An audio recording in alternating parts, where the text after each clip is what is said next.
Hey guys, it's John the Dyslexic Geek here, and today I'm going to be reviewing the LEGO Lord of the Rings Brickheadz. In this review I shall be reviewing all three of these sets here, but first off let me say how absolutely thrilled I am that LEGO once again have the Lord of the Rings license back. When they had the license about 10 years ago now, they produced some of the best sets that they've ever produced.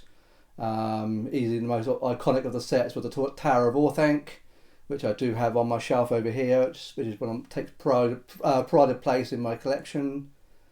So let's get these built and I'll show you more detail.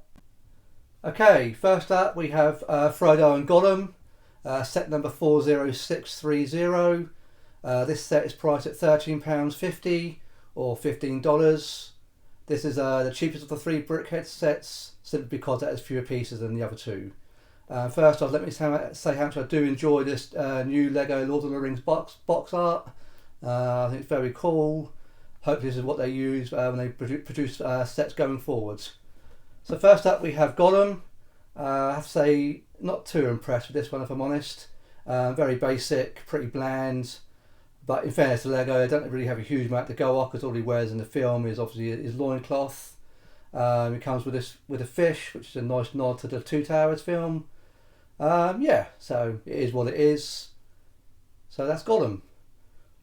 Next up we have Frodo, who is far more detailed. I do like the printed tunic piece. It comes with the sword Sting, and of course the one ring. Nicely detailed figure. As we move around to the back, I like what they've done here with the cape. Nice representation.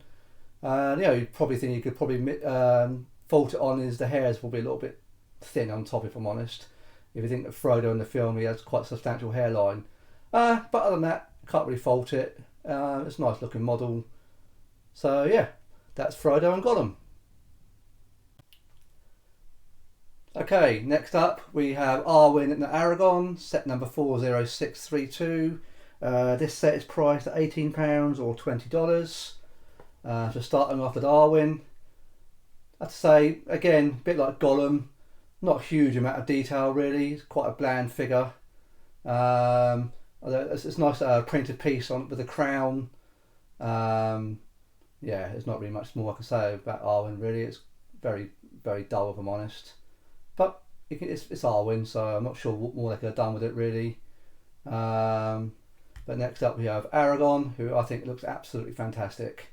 Arwen is wearing his wedding garb from Return of the King, and I think this looks really cool, really nicely detailed figure.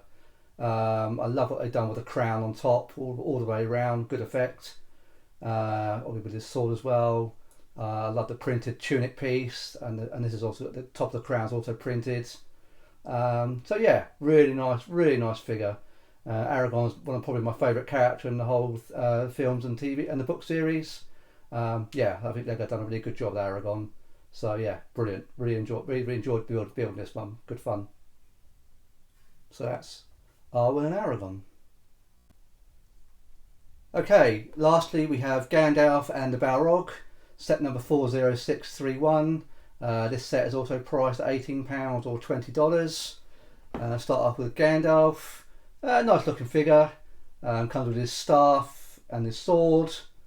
Very good effect. Particularly, I enjoyed doing what they've done with his hat. Nice representation. Got the beard pretty accurate. Straight away that it's Gandalf. That's Gandalf. Gandalf's great. And lastly, we have the Balrog. I think this figure is excellent. Really, really good. I think the pictures don't do it justice at all in the box art. It's nice and poseable. We've got the wings that move. The tail is also adjustable. It can move up and down. Really, really nicely detailed. Out of all the figures that I built, this is by far the most fun. Quite some good, interesting building techniques on this one. Very effective job. Yeah, that's very, very cool. Very, very cool. It comes with his whip. So there you go. That's Gandalf and the Balrog. Okay, so there we go. That is the LEGO Lord of the Rings Brickheadz. I just said at the beginning of the video, I'll tell you which is my favourite figure of the lot. I was split It did come down to two choices. First of which was Aragon, who is one of my favourite characters in Lord of the Rings. I think he's nicely detailed, looks smart, but in the end, I have to say, it goes to the Balrog. I think this set is really cool, really nice. I like the playability features of the set. The box art doesn't really do it justice, and once you see it in person and move it around, I like the flexibility of the wings, the tail. It's got great posability. Yeah, so that's easily my favourite of the lot. So overall, not a bad start for Lord of the Rings. It's going to be interesting to see what LEGO do with the license. It's not quite yet known what they're going to do with the franchise. We know that in the summer there's supposedly a big set coming out. From what I've read, it's going to be based on Rivendell, but beyond that, very little is known at the moment. I'm kind of hoping that they do a full range of releases, full range of sets, kind of what they did for the Harry Potter license when they brought it back. But that's we'll have to find out in the future about that one. So there we go. Let me know what you guys think in the comments. If I can please ask you to leave a like, and if you feel that I've earned it, I'll be grateful for your subscription. And I look forward to seeing you on my next video. Thanks for watching.